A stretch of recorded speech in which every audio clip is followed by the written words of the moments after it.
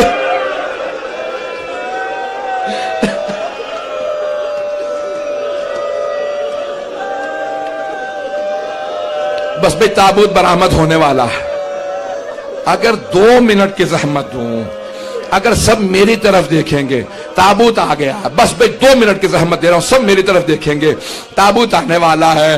ابھی جب تابوت آئے گا نا، وہ حسین جن کا تابوت نہیں اٹھا، امام سجاد جب دفنانے کے لیے کھڑے ہوئے لاشے پہ اتنے زخم تھے، مدینے کا رخ کیا، کہا نانا ذرا میری مدد کیجئے، پھر نجف کا رخ کیا، کہا دادا علی مرتضی میری مدد کرے، جنت البقیع کا رخ کیا ہے چچا حسن مجتبی مدد کیجئے۔